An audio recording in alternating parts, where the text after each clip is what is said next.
নমস্কার বন্ধুরা, সবাইকে স্বাগত জানাই ইউসি রিজনিং ইউটিউব চ্যানেলে। বন্ধুরা, আজকের ভিডিওতে রিজনিংয়ের 10টি গুরুত্বপূর্ণ প্রশ্ন উত্তর নিয়ে আলোচনা করব। এই ধরনের প্রশ্ন সমস্ত কম্পিটিটিভ এক্সামের ক্ষেত্রে এসে থাকে, সুতরাং ভিডিওটি সবাই শেষ পর্যন্ত দেখবে। আজকের প্রথম প্রশ্ন এখানে কি বলেছে, প্রদত্ত বিকল্পগুলির মধ্য থেকে নম্বরটি নির্বাচন করুন যা নিম্নলিখিত সিরিজের প্রশ্নচিহ্ন প্রতিস্থাপন করতে পারে। তাহলে আমাদের প্রশ্নচিহ্ন কোথায় দিয়েছে? এই শেষে দিয়েছে। তাহলে প্রথমে দেখব সিরিজটি কীভাবে আছে। এখানে 426 থেকে 423 কীভাবে হয়েছে? 426 থেকে 3 বিয়োগ করলে 423 পাবো। 423 থেকে 414 কীভাবে পাবো? 423 থেকে যদি -9 করি 414 পাবো। 414 থেকে 387 কীভাবে পাবো? 414 থেকে যদি 27 বিয়োগ করি 387 পাবো। আর 387 থেকে 306 কীভাবে পাবো? 387 থেকে 81 বিয়োগ করলে 306 পাবো। তাহলে এখানে সংখ্যাগুলি কিভাবে আছে? এখানে -3 থেকে -9 কীভাবে এসেছে? -3 সঙ্গে যদি 3 গুণ করি -9 পাবো। এখানে -9 থেকে -27 কীভাবে পাবো? এখানে -9 সঙ্গে 3 গুণ করলে -27 পাবো। আর -27 সঙ্গে 3 গুণ করলে -81 পাবো। তাহলে পরবর্তী সংখ্যাটি পাওয়ার জন্য আমাদের কি করতে হবে? এই -81 সঙ্গে 3 গুণ করতে হবে। এখানে -81 সঙ্গে 3 গুণ করলে কত পাবো? 243 -243 পাবো। এখন 300 থেকে 243 বিয়োগ করলে কত পাবো? এখানে 3, 6, 63 পাচ্ছি। তাহলে প্রশ্নচিহ্নের জায়গায় কি হবে? 63 হবে। 63 আমাদের কোন অপশানে আছে? অপশান বিতে আছে। অপশান বি আমাদের সঠিক উত্তর হবে। পরের প্রশ্ন এখানে কি বলেছে, অক্ষরগুলির সংমিশ্রণটি নির্বাচন করুন যা ক্রমানুসারে প্রদত্ত সিরিজের ফাঁকা স্থানে রাখলে সিরিজটি সম্পূর্ণ হবে। তাহলে প্রথমে দেখব সিরিজটি কিভাবে দেওয়া আছে। এখানে জে কে এল এম 4টি অক্ষর দেখতে পাচ্ছি এবং এমের পর অক্ষরগুলি রিপিট হচ্ছে। এখানেও এমের পর জে আছে, এখানেও এমের পর জে আছে। তাহলে প্রথম গ্রুপে দেখতে পাচ্ছি যে সব অক্ষর একটি করে আছে। দ্বিতীয় গ্রুপের ক্ষেত্রে এখানে জে দুবার আছে। তারপরের গ্রুপের ক্ষেত্রে জে আর কে দুবার করে আছে। তারপরের গ্রুপে জে কে এল এরা দুবার করে আছে। তাহলে এখানে দেখতে পাচ্ছি প্রথম গ্রুপের ক্ষেত্রে সব একবার করে আছে। তাহলে এখানে কী হবে? জে কে, এখানে এল হবে। পরের গ্রুপের ক্ষেত্রে কি দেখতে পাচ্ছি? জে দুবার আছে, তার মানে এখানে প্রথম অক্ষরটি দুবার আছে, তারপরেরগুলি সব একই আছে। তাহলে এখানে জে এর পর কে হবে? কে হবে। পরের গ্রুপের ক্ষেত্রে যদি দেখি এখানে কি আছে? জে আর কে এরা দুবার করে আছে, মানে প্রথম দুটি অক্ষর এরা দুবার করে আছে। তার মানে এখানে কি হবে? কের পর কে ছিল? এল ছিল, তাহলে এই শূন্যস্থানে এল হবে। পরের গ্রুপে কি দেখতে পাচ্ছি? জে কে এল, মানে প্রথম যে 3টি অক্ষর আছে এরা সব দুবার করে আছে, তার মানে শেষে কি ছিল? এম ছিল, তাহলে এখানে এম হবে। তাহলে এখানে সিরিজটি কীভাবে পেলাম? প্রথম গ্রুপের ক্ষেত্রে সব অক্ষর একবার করেছিল, পরের গ্রুপের ক্ষেত্রে প্রথম অক্ষরটি দুবার আছে, তার পরের গ্রুপের ক্ষেত্রে প্রথম দুটি অক্ষর দুবার করে আছে, পরের গ্রুপের ক্ষেত্রে প্রথম 3টি অক্ষর দুবার করে আছে। আমরা এই সিরিজের শূন্যস্থানে কোন কোন অক্ষর পেলাম? এল কে এল এম, এল কে এল এম। এল কে এল এম কোন অপশানে আছে? অপশান সিতে। অপশান সি আমাদের সঠিক উত্তর হবে। পরের প্রশ্ন এখানে কি বলেছে, বিকল্পটি নির্বাচন করুন যেখানে অক্ষরগুচ্ছগুলি প্রদত্ত অক্ষরগুচ্ছগুলির মতো একইভাবে সম্পর্কিত। তাহলে এখানে দুটি অক্ষরগুচ্ছ দিয়েছে, এদের মধ্যে যে সম্পর্ক আছে একই সম্পর্ক নিচের কোনটিতে আছে সেটি দেখতে হবে। প্রথমে দেখব জেড পি জে থেকে কিভাবে এফ এন এফ এসেছে। তাহলে জেড পি জে, এখান থেকে এফ এন এফ, এখানে জেড থেকে এফ কীভাবে পাবো? জেডের সঙ্গে যদি +6 করি এফ পাবো, এবং পি থেকে এন, এন ও পি, এখানে পি থেকে যদি -2 করি এন পাবো, এবং জে থেকে এফ এখানে কিভাবে পাবো? -4 করলে পাবো। তারপরে কি আছে? S N T Y L P, S N T Y L P, তাহলে এখানে এস থেকে ওয়াই কীভাবে পাবো? S T U V W X Y, এখানেও +6 করলে পাচ্ছি। এন থেকে এল, এল এম এন, এখানে এন থেকে যদি -2 করি তাহলে এল পাবো। আর টি থেকে P, P Q R S T, এখানে টি থেকে -4 করলে পি পাবো। তাহলে এখানে সম্পর্কটি কী পাচ্ছি? প্রথম অক্ষরের ক্ষেত্রে +6 হয়েছে, তারপরে -2, তারপরে -4 হয়েছে। তাহলে একই সম্পর্ক আমরা দেখব এই 4টি বিকল্পের মধ্যে কোনটিতে আছে। তাহলে প্রথমে কি আছে? এখানে এল ও এস এফ কিউ ডাব্লিউ, এল থেকে এফ কীভাবে পাবো? এল থেকে -6 করলে এফ পাবো। আর আমাদের সম্পর্ক এখানে কি ছিল, প্রথমে +6 হবে, তারপরে -2, তারপরে -4 হবে, কিন্তু এখানে প্রথমে কি হচ্ছে -6 হচ্ছে আর আমাদের +6 আনতে হবে, তার মানে অপশান এ আমাদের বাদ যাবে। তারপরে কি আছে HIGNFC, HIGNFC,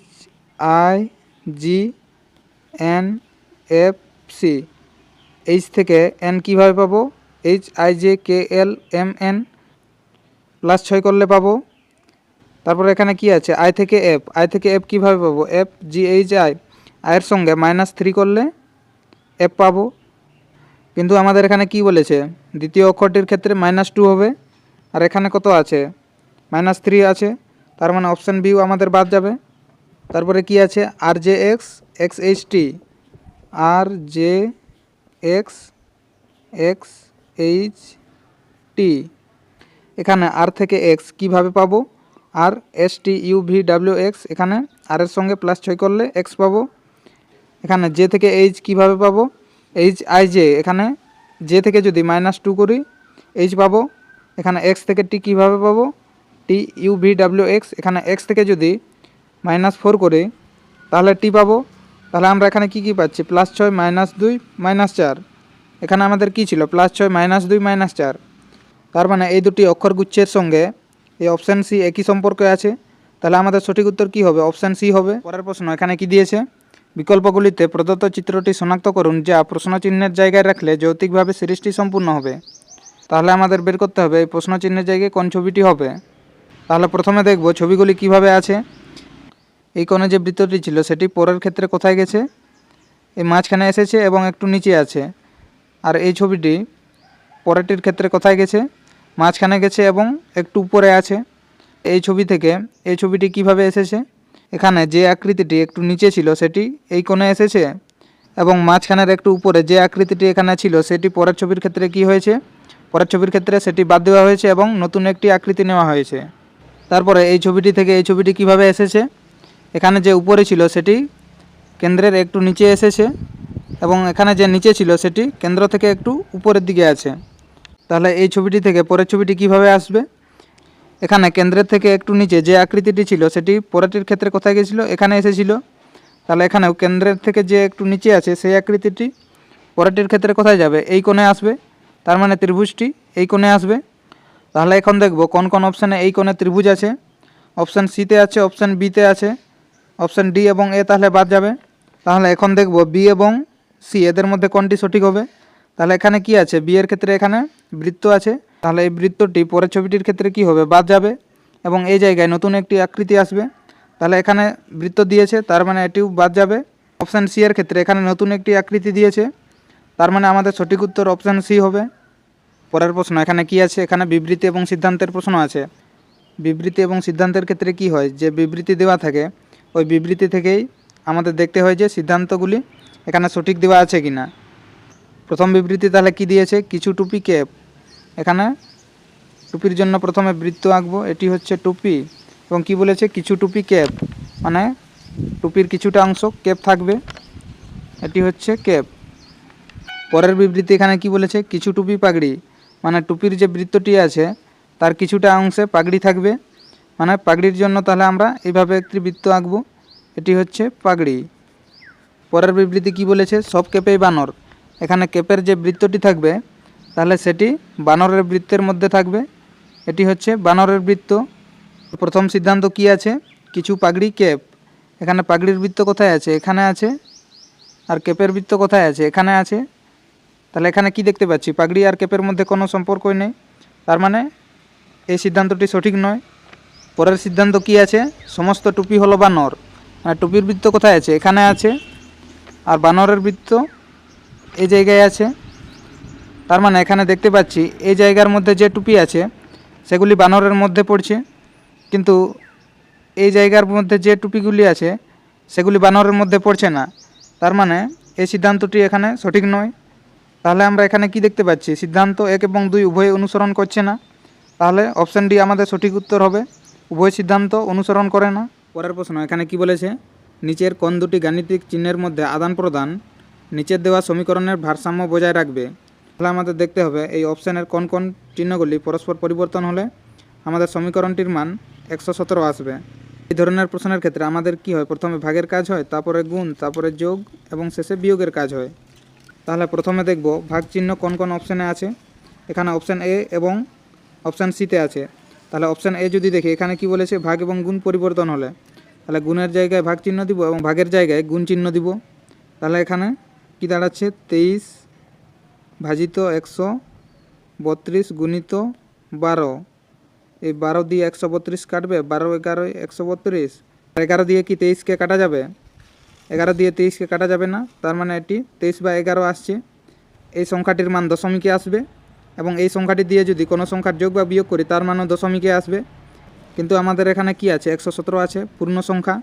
তাহলে অপশান এ আমাদের সঠিক হবে না। এখন তাহলে অপশান সি দেখব, এখানে কি আছে, বিয়োগ এবং ভাগ। তাহলে বিয়োগের জায়গায় ভাগ চিহ্ন দিব এবং ভাগের জায়গায় বিয়োগ চিহ্ন দিব।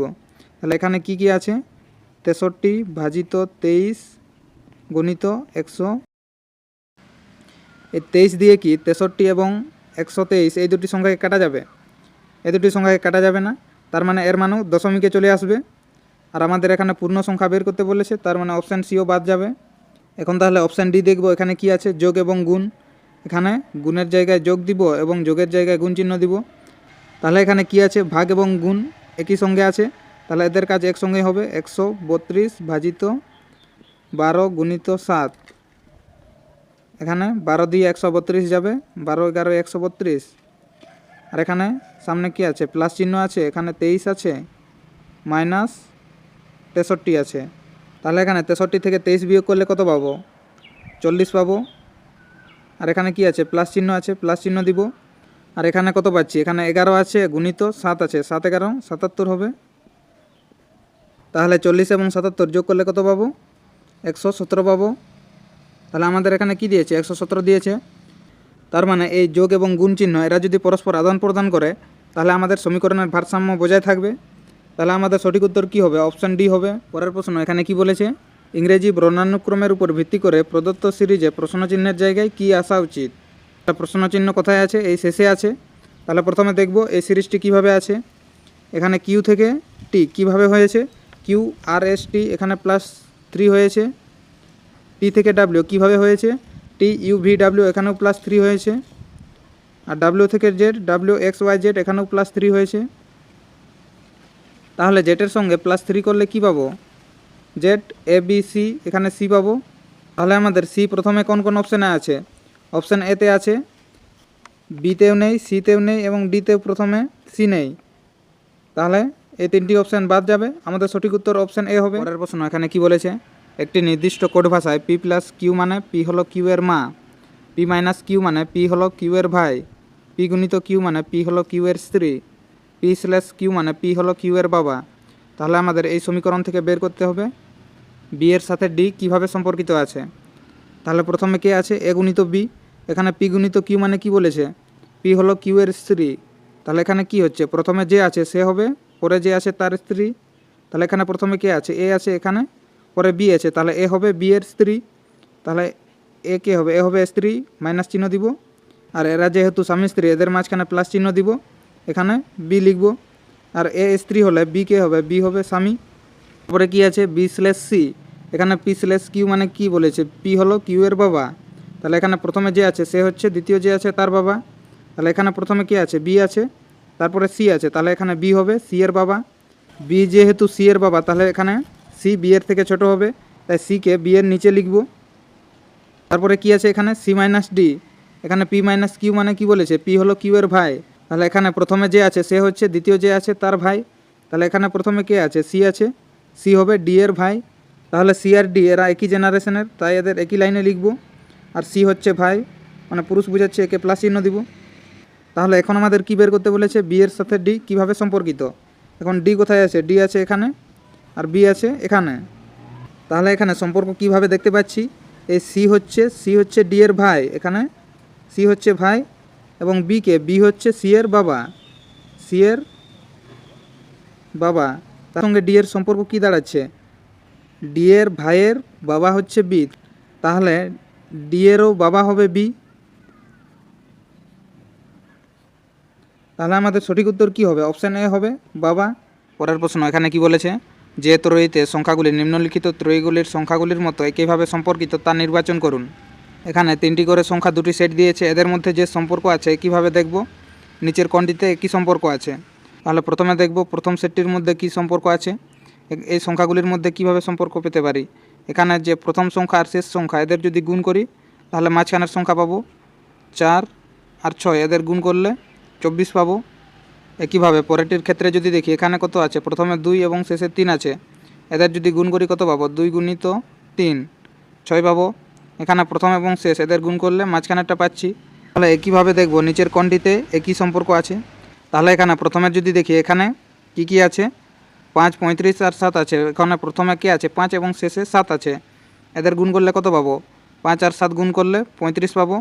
এখানে কত আছে 35 আছে, তার মানে এটি সঠিক হবে। পরেরটি যদি দেখি এখানে কি আছে 6 আর 7 আছে, 6 7 কত হয় 42 হয়। এখানে কত আছে 30 আছে, মানে এটি সঠিক নয়। পরেরটিতে প্রথমে কি আছে 1 আছে, শেষে 8 আছে, 1 আর 8 গুণ করলে কত পাবো 8 পাবো। এখানে কত আছে 9 আছে, মানে এটিও সঠিক নয়। তারপরেরটিতে প্রথমে কি আছে 9 আছে, শেষে 3 আছে, 9 আর 3 গুণ করলে কত পাবো 27 পাবো। আর এখানে কত আছে 17 আছে, মানে এটিও সঠিক নয়। তাহলে আমাদের সঠিক উত্তর কী হবে, অপশান এ হবে 5 35 আর 7। পরের প্রশ্ন এখানে কি দেওয়া আছে, একটি নির্দিষ্ট কোড ল্যাঙ্গুয়েজে ফ্রমকে 8167 হিসেবে কোড করা হয় এবং ROMPকে 6218 হিসেবে কোড করা হয়। তাহলে প্রদত্ত কোড ল্যাঙ্গুয়েজে এফের কোড কী হবে সেটি বের করতে হবে।